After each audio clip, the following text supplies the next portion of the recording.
concludes. Our virtual event today is Pathways to Academia. Dr. Steve E. Watkins, the 2018 IEEE-HKN President and Interim Chair of the Electrical and Computer Engineering Department at Missouri University of Science and Technology, will moderate a panel that will discuss how to better prepare for an academic career and better manage the critical early years. If you would like to post on Facebook about this event, please use the hashtags #HKNExperience and HKNx2020. At this time, I'd like to hand it over to Nancy Ostin, Director of IEEE-HKN. Thank you, Stacy, and welcome to everyone. Thanks for joining us today for this really exciting panel, our Pathways to Academia. We've done a Pathways to Industry for a number of years, and Steve and I were talking about the what is the pathway to academia, those of you interested in pursuing a career in the university system. And Steve, of course, said, I'll take that on, as he generally does, and really thank him for putting together a really excellent panel today. So, Steve, if you'd like to introduce your panelists, and let's get into it. All right. Thank you very much, Nancy. Well, as Nancy mentioned, I'm very involved in HKN, serving as president, and currently I'm also the Bridge co-editor-in-chief. But today I'm kind of looking back at what career I chose, that being the academic career, where you're really balancing research, service, and teaching. And I think many of you out there are perhaps considering a career where you might be going into an academic setting. And I thought it would be very useful for you to hear from some folks that are currently in that career and are early in their career, and they're doing quite well in their early years. So I think they'll have a lot of good relevant information for you to maybe consider, yourself going in that career, or to better prepare you if you are going in that direction. The group that we have today are Jay Huang. He's a young faculty at Missouri S&T, Missouri University of Science and Technology. We also have Jacqueline Naugle. She's at James Madison University. And we have Marty Nick from Colorado State University. So they're going to be our three panelists. So I'll come up with some good questions for them, and we'll get started. But first, I want to let each of them tell you a little bit more about themselves and give a bit of an overview of what their perspective is. So we'll start with Dr. Huang. Hello, everyone. My name is Jie Huang, and I'm assistant professor at the Department of Electrical and Computer Engineering at Missouri S&T. I've been here for 5 years. I'm holding a tenure track assistant professor position at Missouri S&T. Missouri S&T is a national university that heavily focuses on research.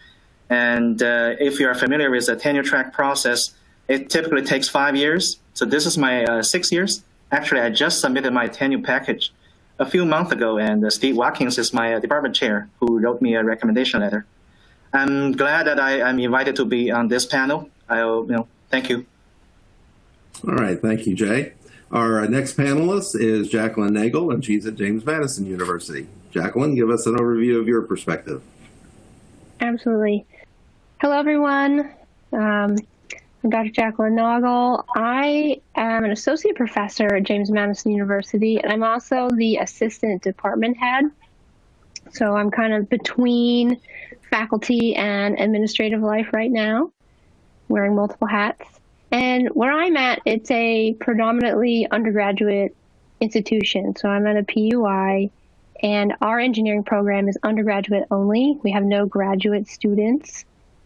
And so I am at a teaching-focused institution, but I still get involved in research. We call it scholarship here, so it's a little bit more broad. What I like about this institution is I don't have to do anything over the summer if I don't want to. I get to choose what I want to do with my time.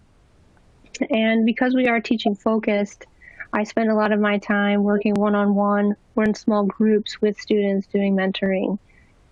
And so my career trajectory, I started off as an assistant professor and put my head down and worked hard, and I achieved tenure. And partway through that, I was also the lead PI on a collaborative NSF grant. So I've got, even though I'm at an undergraduate focused institution, I've done significant research. as well as then started to move over into leadership, and that's where I'm at now. Thanks. Right. Thank you, Jacqueline. And our final panelist is Marty Nick. He's at Colorado State University. Hey, hello everyone. First, it's a great honor to be presenting here among these wonderful panelists. So my name is Marty Nick, as Steve mentioned. I'm an assistant professor at Colorado State University. I'm with the Electrical and Computer Engineering Department. And this is my 4th year, so I joined in 2017. Colorado State University, Fort Collins, is mainly a research-focused university. Like many other universities, for tenure track assistant professors, I also need to do some teaching. I usually teach like 3 courses per year. I spend a lot of time, doing research, working with my students. I'm also heavily involved in, doing some service to my community. In terms of, my career trajectory, could be interesting, actually. I got my bachelor in computer science from Iran. Then I moved to Hong Kong to do a PhD in electronic and computer engineering, so it was mostly hardware-oriented. Then I moved to Canada to do a postdoc for 3 years in silicon photonics. So that could be interesting for some of you, maybe with similar background. And yeah, so far, I've been involved in doing some research and also some grants from NSF that we're working on. And yeah, I think that's it for me now. Thanks. All right, thank you.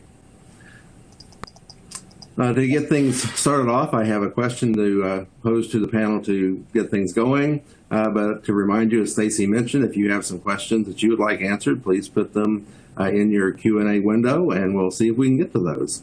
So I'll start with our initial question is, why did each of you choose an academic career? Who wants to go first? I guess I can start first. Well, the reason I want to be a professor is really that I'm curious about science. I just want to know, can we travel backwards? What happened? What is gravitational wave? Why, if you heard about gravitational wave, Einstein predicted, it was generated 1 billion years ago, and then people detected a few years ago. So what happened? Why? And they even encoded into some sound signal. You can Google it. So I want to know what happened there. So I'm just curious about science. Another thing is I like teaching. So I really enjoy the moment that when I figure out that my student really gets me, and my students figure out that, wow, electromagnetic wave travels at the speed of light. I like those, wow moment that I figure out that my student can get it. So another thing is being a professor is pretty flexible. You can do whatever you want. You can, you can do whatever research idea you want. Yep. Yeah, the advantage of going first is that you get to introduce some of the ideas. Now we can see if Jacqueline and Marty have some additional ideas to share, or if they want to just reinforce what Jay had to say. Jacqueline, how about you? Yeah, I was going to say Jay hit on a number of ones that I was going to mention, especially the flexibility with work-life balance.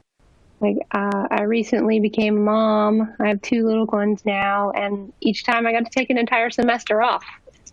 That's a lot of family leave. It's more than what you'd find, say, in an industry setting.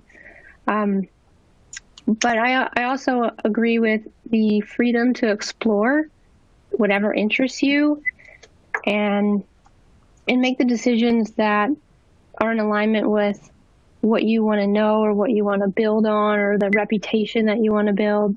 So I've had a number of internships and I worked full time, and in all of those situations, it was always top down of, okay, here's what you're going to do. Go do this for me. Where in academia, I get to make the decisions of what do I want to do? What interests me? What do I want to learn? What do I want to explore? And I'll also say that being at JMU, where it's not research intensive, there's even less pressure to pump out the papers or get all the grants. I can really focus on the topics that truly interest me and make some quality contributions rather than trying to say get quantity contributions. And then the last point I was going to make was just that opportunity to make an impact on students. As an undergraduate, I did a lot of tutoring. I did a lot of like peer teaching, and I really enjoyed that. And now I get to do that all the time. I like working with students and helping them understand and get excited about the same things that I'm excited about, and help them grow and into becoming successful engineers. So I have a 2-year capstone team. Every other cycle I get a new one. And so I'm working with these students very closely for 2 years. And that's what I tell them at the very beginning. Of one of my goals is to help you become a really great engineer in our time working together. And so I really enjoy that as well. All right. Thank you, Jacqueline. How about you, Marty? So yeah, I totally agree with what my colleagues over here. Just to add on that, at least from my personal perspective, as my wife puts it, it's the only thing I'm good at doing in my life. So I'm not sure if I could do anything else. And I think I'm actually really lucky because I knew I wanted to become a faculty when I was a kid. So, in elementary school, I used to really help my, classmates and friends, with their questions, homework assignments, these sort of things. And then, I really found myself enjoying that experience, when I, teach others, what I know. And that always feels really good. It's always rewarding. Another thing is that, I think I want to also make a difference. So I love solving problems, complicated problems, finding complicated problems that are significant to our daily lives, and then see how we can solve it and then play a small role, on the path to solving these problems. As Professor Hong put it, I think also that wow factor, when you work with the students, and then when you can see them grow and make progress, sometimes, sometimes they even grow better than you, and, they even become more successful, which is actually great. And that really feels great and rewarding. And let me see if I miss anything. And yeah, I think they also mentioned the flexibility. Sometimes, when we say flexibility, others think that, okay, so you can take Mondays off and, maybe just the whole week off. No, flexibility actually means, as my friends here mentioned, you get to work on what you're really passionate about. Also means that you don't really have clear working hours. So I think that work-life balance is important. Hopefully we're going to get to that later. But flexibility doesn't mean that we don't get to work all the time. It's actually very stressful and hardworking work. All right, thank you. I think hopefully our audience can see that a faculty member has lots of different facets of his career. Typically, they're classified in terms of research, teaching, and service. And as some of our panelists noted, that there's different balances at different institutions. But as you're going into this sort of a career, I'll pose this question to our panelists. What skills do you think are most helpful to try to develop to become a successful researcher, and also to become a successful teacher? Because those are some of the two fundamental duties that you have as a faculty member. And, perhaps you didn't have a class in these things. So, what skills should really be focused on as you're trying to round yourself out and prepare for such a career? So why don't we start with Jacqueline, and I'll kind of rotate so we don't have the same order every time. So Jacqueline, why don't you go with this one? Sure. So I guess I'll start with the second one, skills for a successful teacher.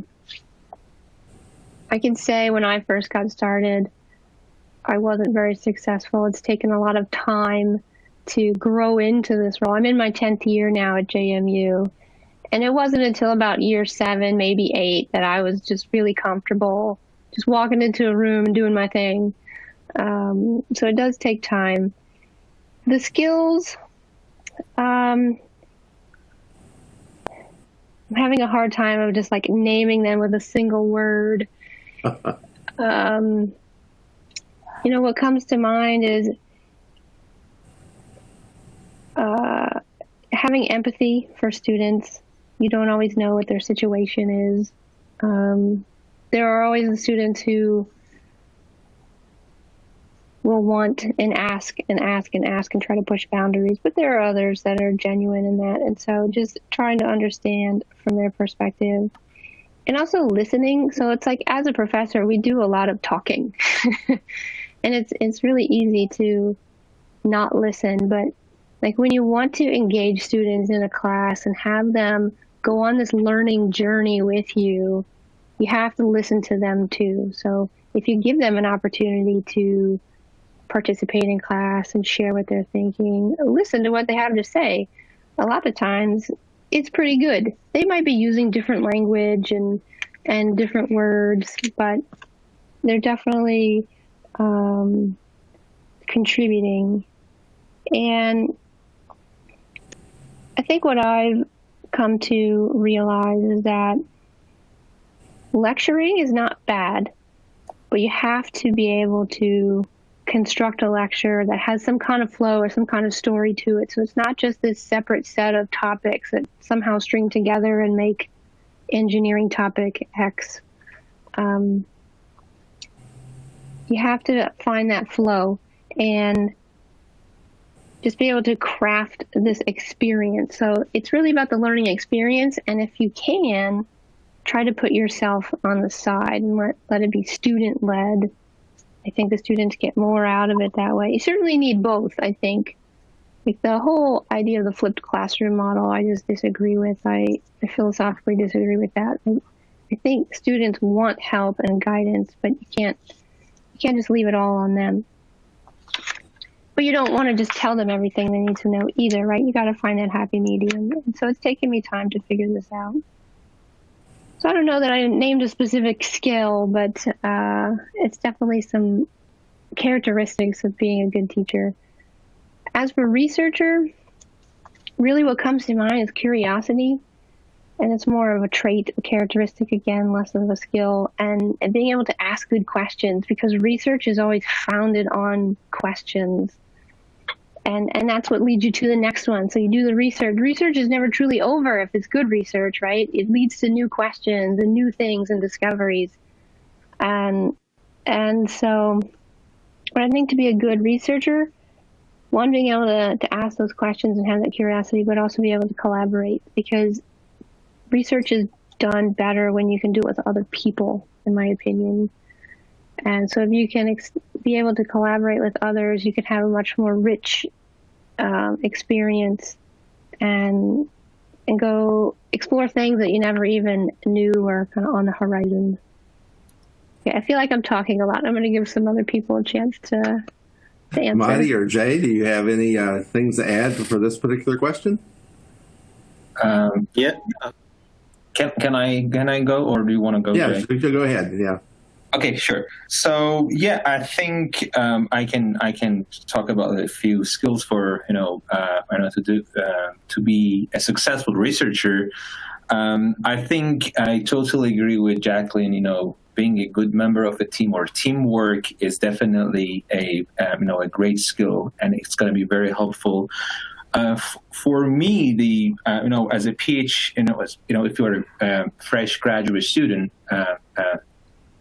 PhD student, I think the philosophy on how to solve problems is going to be very helpful for you to become a successful researcher. You're probably not going to end up working on the same sort of problems you were working on as a PhD student. So, really understanding how to tackle a problem from different perspectives, that can help a lot, in line of, become successful in a research line.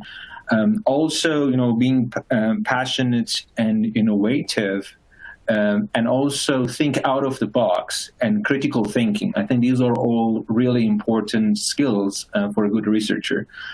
Sometimes, you may want to focus on some new topics or research areas, and then maybe you don't feel very confident. But I would say if you do a good literature survey, or if you are confident enough yourself in that research topic, I think you should go with it. So what I'm trying to say is that one of the skills here is that to feel confident in what you're doing.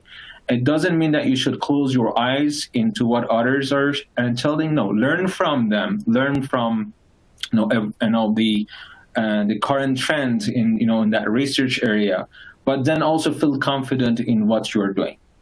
And I think the last one, you should be also a good writer. As a researcher, I do a lot of writing. So if you are doing an amazing job in terms of research, but then you can't present it well, and usually this presentation for us in terms of writing papers, proposals, patents, these sort of things, if you're not really good at writing, then I think people will not see that you're really making a difference in your research. I think that's it for me for this question. All right, Jay, do you have anything to add? Yeah, I think they mentioned most of the points. I want to add one more point. So if you get a tenure track assistant professor job, let's say in a research-oriented university, I'm afraid I have to say that you have to work hard and work smart. So it's not like work smart, not hard. You have to work hard and smart. And the reason I say that is because tenure track, the 5-year tenure track process is not a joke. So after 5 years, you have to summarize all your accomplishments and then send it as a package. And your package will be evaluated by peer reviewed by researchers from other university. Typically, it's a Harvard, MIT, better university, and they're going to say yes or no. And when I say work hard, it's not 8 hours per day. Sometimes it's even 12 hours per day, 15 hours per day. You may even work on weekends because you may have a proposal deadline the next Monday. And then you have to work smart. You have to think about the students you need to hire. You need to think about what proposal, what idea you're going to work on, and so work hard and work smart. Thank you. All right, thank you. Those are some good responses there. We have, I think I'll have my question, and then I'm going to follow up with a question from the audience. And that is, what sort of institutional culture did you look for when you were, doing your academic job search? Or what sort of institution were you trying to get into? And we'll start with, I think it's Marty's turn to go first. Yeah, sure. So for me, I think the most important the culture for that institution was to be collaborative and friendly, because I'm kind of a person that I like to collaborate a lot with my colleagues, and fortunately I'm doing that right away at Colorado State. So this was it, and that was my main the main aspect that I was looking for in the institute when I was looking for my assistant professorship job. So, short answer, collaborative and friendly environment. Okay. Other additions from the rest of our panelists? Well, I would say you have to think about what you're interested in. So if you're interested in doing research, I actually suggest you to find a job in a national lab rather than a university, because in a national lab, you have the state-of-the-art equipment, you have the cutting edge, you have all kinds of equipment. You don't have to worry about funding, for example. So you can really do the cutting edge research you're interested in. And if you're only interested in teaching, I suggest you can find a tenure track assistant professor job in a regional university or some national university that focus on teaching, or a non-tenure track teaching assistant professor position. And if you're interested in both research and teaching, then I suggest you find a tenure track assistant professor job in a research-oriented university. Thank you. All right, thank you, Jay. Jacqueline, you have anything to add to this one? I do. My choice, or I guess my advice, is a little more personal. My background is varied, so I have an electrical engineering degree from Missouri S&T for my undergraduate, but then I started to branch off through control systems into manufacturing engineering, and then all the way over into engineering design, which is out of mechanical engineering, right? The dark side. And so I've got this diversity of background experience, and so I was looking for an institution that could value that diversity of experience, that I didn't like being put in one silo or the other. I like being a multidisciplinary engineer. And so where I'm at JMU, we are a non-discipline specific degree. It's just a Bachelor of Science of Engineering. And so all of our students have to take a variety of engineering classes with an emphasis on engineering design. So I fit really well within the curriculum here. And so I was really looking for that kind of fit that would allow me to utilize that diversity of background experience. And I was a bit terrified of going straight to like an R1 research heavy institution right out of the starting gate. So I appreciate that JMU is also a PUI, or at least teaching focused. All right, thank you. We have a question from the audience about what specific research are each of you doing, and they follow it up with how do you choose your student research teams, and I'd also add to that, how do you manage your research teams as well? And I think it's Jay's turn to go first. My research background, I'm working on sensors. I'm working on novel sensors that have high sensitivity, some uniqueness that for various applications like medical health or military applications.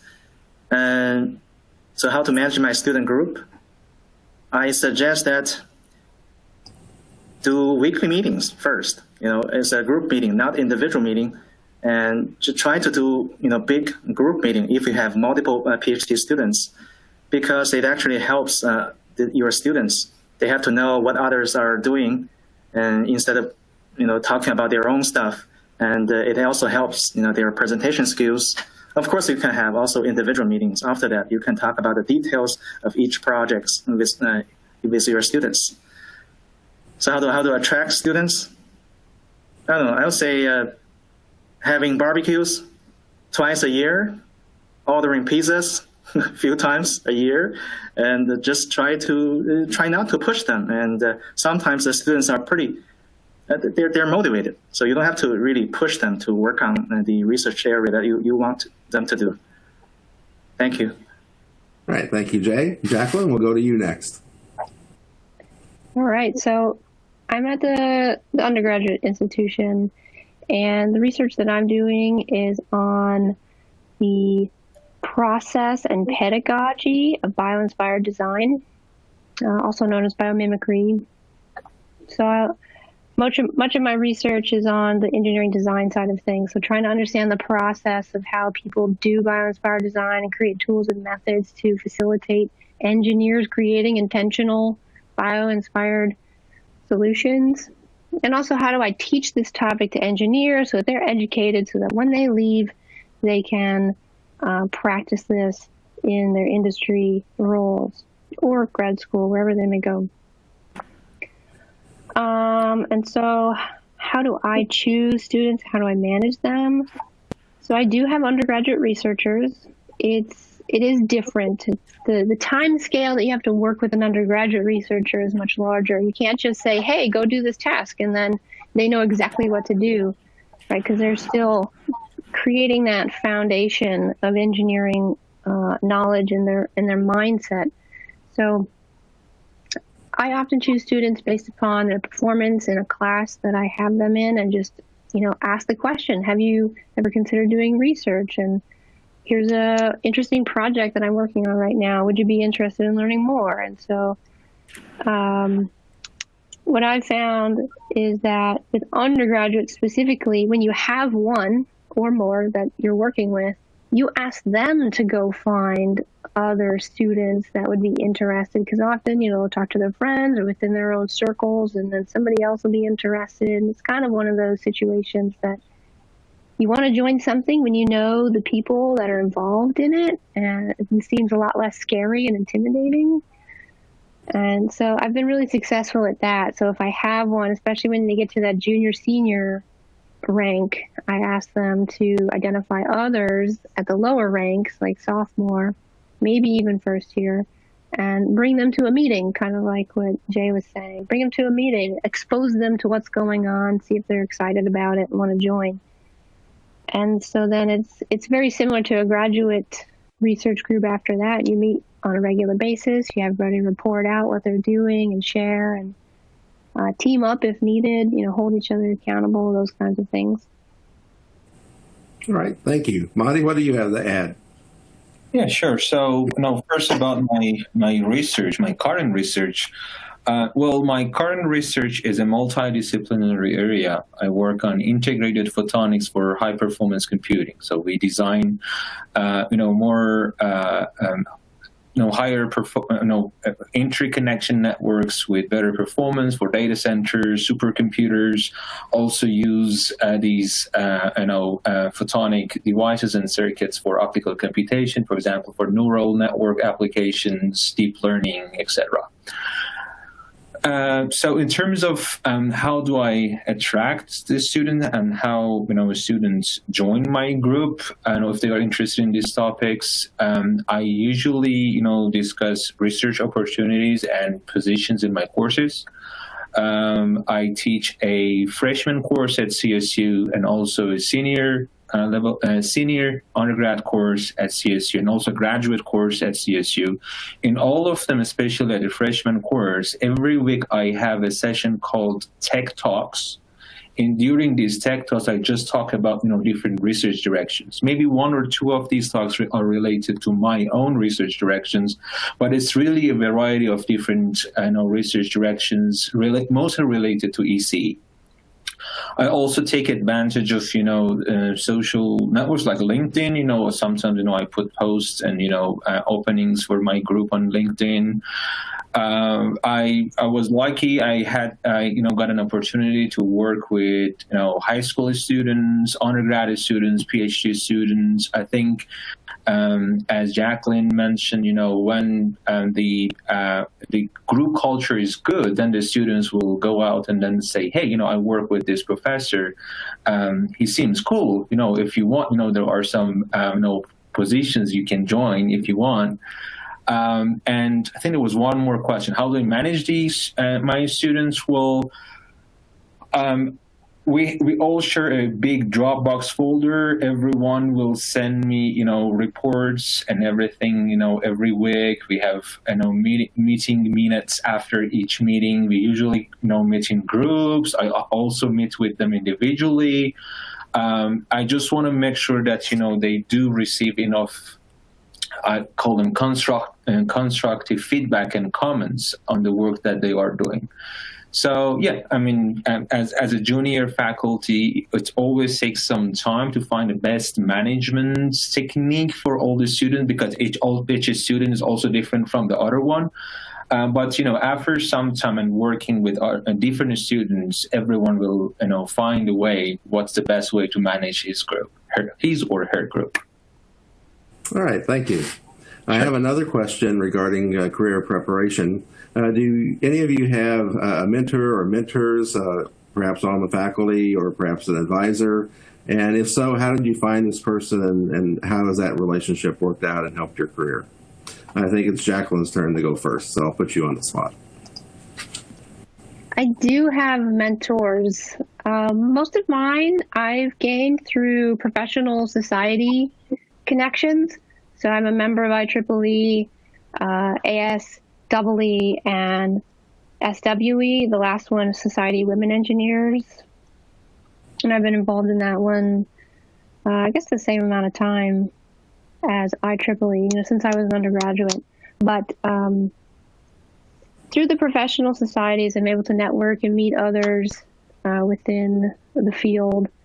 And there's specifically a Women in Academia group in SWE that I'm a part of. And so I've gotten some mentors through that. I've also gotten some mentors through my university. So we have a mentoring program that's campus-wide. And so, was it 2 years ago when that call came out, I reached out and said, yeah, I want a mentor. And so I got someone who's on the other side of campus, not in engineering, not in my college. She's actually in political science. But she's a department chair, right? So it's kind of a mentor on the leadership side of things, more so than like the research or the teaching side of things. And I really appreciate that because she provides an external perspective.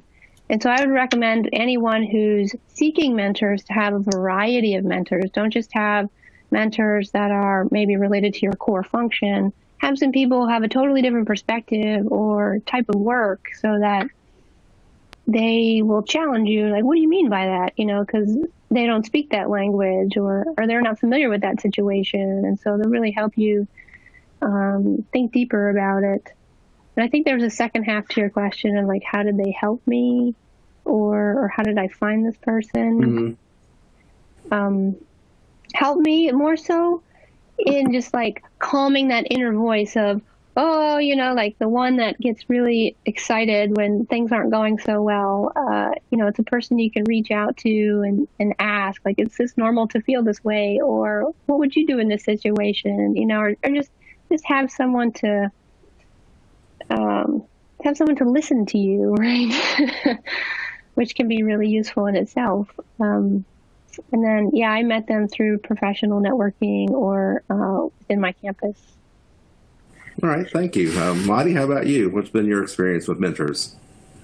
Yeah, sure. So, yeah, I'm just like Jacqueline, I did have mentors throughout my career and even now. So I think first time when I thought about it and then I was like, okay, so this person could be my mentor was actually when I was doing my PhD. I was lucky I was in a course, very rare course, and the course is actually related to what we are doing now. The course title was How to Prepare for Your Academic Career. So one of the instructors of this course, he great person. Unfortunately, he passed away, a couple of years ago.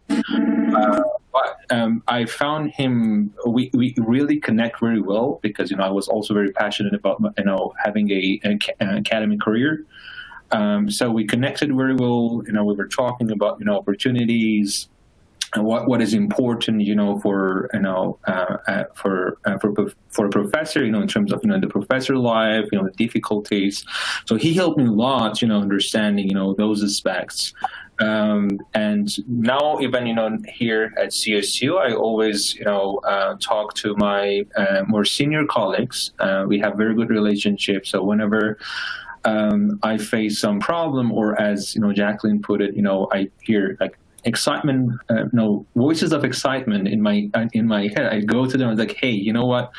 Can we talk for 15 minutes or so? And then I think that can help a lot. So a lot of it has something to do with your personality too. I mean, you also should be willing to find a mentor. Willing to listen and seek help from others, and it's absolutely all right. I mean, listening and learning from others' experience and basically looking up to them can really make a significant impact in each of our lives, and it worked well for me, I think. All right, thank you. Jay, how about you? What's been your experience? Well, I totally agree with them. Mentors really help. I do have two mentors. I have a mentor who is a senior professor in my department. I have another mentor who is another senior professor out of my department, in another department. And you have to have mentors. And whenever I have questions, whatever questions, even some questions, under the table, you can't, even ask. You can ask your department chair, of course, but most of the time your department chair will be pretty busy. They have 200 emails per day. They don't have time to answer your questions. Now you can just knock the door of your mentor, say hi, and then ask the questions. Questions even like, can I move the funding from this category to another category? Those kind of things, because they've been here for a lot of years. They know how to do it. Questions like, can I budget my students' insurance fees? even if you're looking for a house, just ask suggestions, just ask your mentors, and something like that. How to find the mentor? I remember 5 years ago, my department chair actually recommended me a few mentors. If you find a faculty job, you are not familiar with the senior professors there, you have to somehow go talk to your department chair, ask your department chair to suggest you and recommend you a mentor. That's probably the best way for me to get a mentor. Thank you. All right. Thank you. We've had a couple questions related to this, so I'm going to kind of put them together because they're really addressing the same thing. What would you recommend in terms of starting a career? Do you go to industry first and then go to academia? Do you do a postdoc after your graduation, then academia? Or do you go straight into an academic position, a permanent one, a tenure track one? I think it's Marty's turn to get started on this one. What's your recommendation there? And if you were in any of those situations, what's been your experience with the transition? Yeah, sure. So I assume that, if someone loves to work in industry, then just go for it. I mean, if you're really passionate about working in industry, the way that you can learn about this environment is perhaps you could do some internships when you're a student. And then hopefully that will help you to better understand the culture, the working culture in an industry. So if internships can help you, realize whether you are a person who can work in industry or not. In terms of, if you want to become a professor or not, I think, during your PhD, you more or less have observed, how your professor is working, what's the style of life of the lifestyle of the professor could be. So you can just, if this is something that is passionate for you, then you can, if you're passionate about it, then you can go for it. In terms of whether to go after PhD, you should go to industry and then university, or then, the other way around. I think, I think it really depends. For some research areas, actually having a industry research experience is very helpful, especially, for example, if you're working on something very experimental, in my opinion. Does it mean that if you don't go to industry first, you are not going to get an academic job in that position? No. So if I'm a fresh grad student and if I want to enter academia, I would just apply for assistant professor positions. I would also apply for some postdoc positions because, you never know who you are competing with, in the pool of applicants every year. I think hopefully that answered the question. All right, thank you. Jay, what's your comments on this aspect? So if you're really interested in if you're looking for a professor job, my suggestion is that after you get your PhD, you can do a postdoc first, even though you don't have to do. If you have a very, very strong resume after graduation, you can directly just give it a try. You can directly look for a professor job, especially in engineering. In the PhD area, like mechanical engineering, electrical engineering. If you're working on a science degree, like physics, chemistry, and my experience in the past 5 years, I feel like you better have a postdoc experience, like a few-year postdoc at a better university. If you're working on an engineering degree, PhD degree, you can directly give it a try. After that, if you cannot find any faculty jobs after PhD, you can do a postdoc. You don't have to find an industry job, even though industry job sometimes helps, especially the like a R&D department in industry.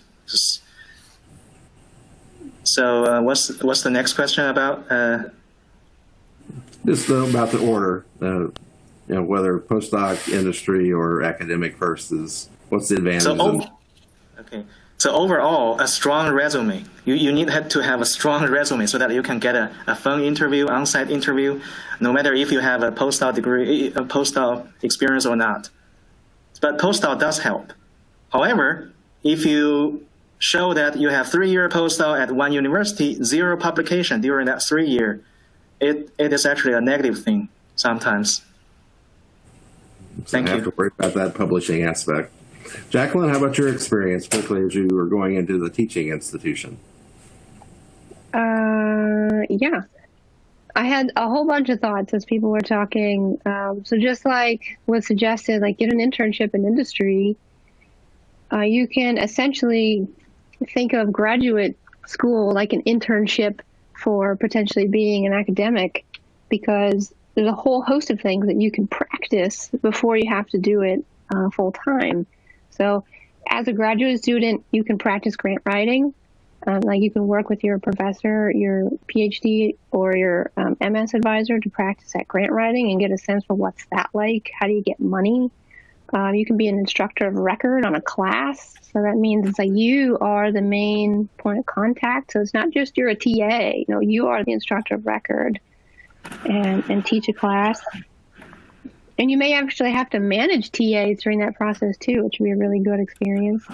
Kind of related to that, if the research lab has undergraduates involved, try advising an undergraduate as a grad student. And that's a good way to ease into that management aspect of people.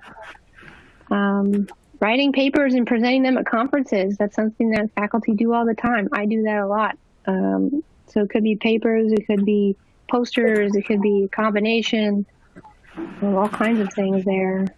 Those are all really great experiences that you can get as a graduate student. I personally do not have a postdoc. My understanding of the postdoc is that if during your graduate years you don't have a strong publication record or you didn't get that grant writing experience, this is like kind of an extension of graduate school. So it's like a transition period to really give you an opportunity to strengthen those records. And as Jay pointed out, like if you go to a postdoc and you don't have a whole lot to show for it, that's also a negative too, right? So you can't just slack off as a postdoc. And you can also get that management experience as well. And I've also found that it really depends on the field you're going into. Like a postdoc might be really critical for biomedical engineering, but less so for, say, electrical engineering or something like that. So what I've come to realize is that an academic career is more like being an entrepreneur. That you are this free agent, yet you're tied to this institution, but you still have to build your own reputation and get your name out there. And so you got to do a lot of these things, and a lot of it has to do with communicating and getting yourself in front of other people. And you don't have to do that so much in industry. So that might be one way to kind of make that decision. I guess it depends on your role, right? If you start moving up the ladder, right, then you have to start doing more high profile presentations. But where was I going with this? I had an opportunity. I worked on a 12-month DARPA-funded contract before I started at JMU, but it was just for 1 year. And I really enjoyed that experience. But when I was looking for the next opportunity after that one ended, there wasn't much in the same company that I was a contractor for. And my husband had already moved to Harrisonburg and started his career at JMU. So I was a little bit constrained is a better word, for where I could go next. So I applied to a couple academic positions, and I ended up getting a job offer at JMU. So my husband and I work at the same institution in the same department. And we've been here for 11 years now. He's finishing up his 11th year. I'm working on my 10th year right now at JMU. So I don't know. There's not really a right way to go about it. So if you need that like push that you get from working in industry, and you get like this really deep knowledge and experience, and then you want to bring that to the research side of things in academia, that's awesome, but it's not the only way. It's just one of those things that there's no right way. You just have to pick the one that works for you. And that's why mentors are so important. So you got to talk to people about this and understand what their journey was like, and sit in on panels like this so that you hear other people's journeys. And so then you can start to think about, well, what should mine be? Okay, I'll end there. Talking a lot.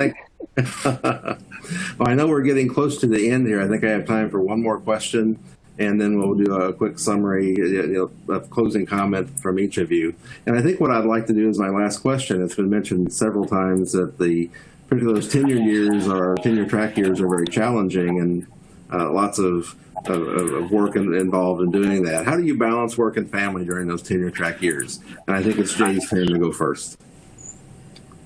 Well, even though I mentioned that the advantage of being a professor is flexibility, however, if you are a tenure track assistant professor in a research-oriented university, I have to say that there's no work-life balance.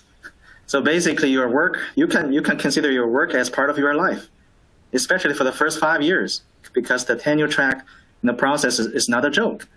So you have to work hard and work smart, as I mentioned before, and eventually you're going to get tenured. After you get tenured, you can really enjoy work-life balance, but most of the time you get used to it. You still work hard and like that. So, consider your work as part of your life. All right, thank you. you. Jacqueline, how about you? As a mom, I put that decision off until after I got tenure because of a lot of things of what Jay just said, of it really consumes you in the very first years. And I guess I kind of had an advantage of my husband's going through the same thing. So we both understood each other and we just said, okay, do what you got to do kind of thing. So we had that advantage for ourselves. All right. How about you, Marty? Well, yeah, I don't know if I know how I can add to this, but I think I kind of agree with Jay. And I, at the same time, do not want to scare students, from entering, tenure track assistant professor positions. I think I started with the fact that if this is something that you really enjoy, then you will find a way to, make that work-life balance work, even if the life part of it means working even more. But this is just a reality of, the tenure track positions. What I try to do to make it better for myself is that I work a lot. I spend a lot of time, working with my students, grants and everything. But then, I give from time to time, I just give myself some gifts. For example, if I really enjoy doing something, I said, okay, I'm going to really work hard until, this day. And then I'm going to maybe, do this thing that I really enjoy. Sometimes I really enjoy cooking. So most of the time, especially now because we are all at home, I sometimes, I just take some time, cook something, and then I feel better. And also get to eat. It's a win-win situation. And then I go back to work. But yeah, so, and just like Jacqueline, I think right now my wife, she's also a student and she's also doing an internship. So I think that can help. I mean, the culture in the house right now is that everyone is just working, just me and my wife, both of us. But I think that can help a lot. All right, thank you. I think Jacqueline has something to add. Yeah, can I add one more thing? Something that was just mentioned sparked another thought in my mind. So I totally agree with having like a hobby or something outside of work you have to recharge at some point, right? You can't just like work, and then expect yourself to be so high performing all the time. But the way it was posed at a conference I went to once was everybody needs a side hustle. So you got to have like that one other thing that's not related to work. So it might be jogging, it might be playing with the kids, it might be cooking, it might be climbing mountains, whatever it is. You should have something else outside of work so that you can, recharge every now and then, because you will have to take a break here and there to keep performing at a high level. So you just have to build it into yourself. into your daily routine as to what that looks like. So don't expect academic life to look like the typical 9 to 5, but you get to determine what those boundaries are. All right, thank you. Well, again, we're getting close to the end. I think we have about 4 or 5 minutes left. So I'm going to ask each of our panelists to maybe make a closing comment in about a minute, and then we'll wrap up. So why don't we start with Jay this time? Okay. I just have one suggestion. If you're interested, if you're looking for a assistant professor job, try to get a good resume. Publish papers as more as possible, as good as possible, and then go to conferences and build up your network. Talk to the professors that you're interested in, and try to get a recommendation letter. You need a 3 recommendation letter once you apply for a faculty job. Try to get a travel award. Try to get a best paper award. Because when we review the materials, we actually care them a lot. So try to get a good resume so that you can get a phone interview. And then most likely you can get a professor job. Thank you. All right, thank you. Jacqueline, your closing comments. I guess the closing advice I would give to anybody who's interested in academia is collect a variety of experiences. So whether that's internships or teaching classes or tutoring people, it could be a whole range of things. So try to collect a diverse set of experiences, because that's what's going to help you find what fits you, so that when you make those transitions in your career, they feel good and they fit who you are and what you want to do. And so those are going to help you make the right choice. All right, Marty, your closing comment. Yeah, sure. So I think, as Jane mentioned, I think, if someone is interested in an assistant professorship job, I think that networking and, having a strong resume is very important. So I would say that, try to make a good reputation for yourself, even as a PhD student. If you're working on, for your PhD thesis problem, make sure that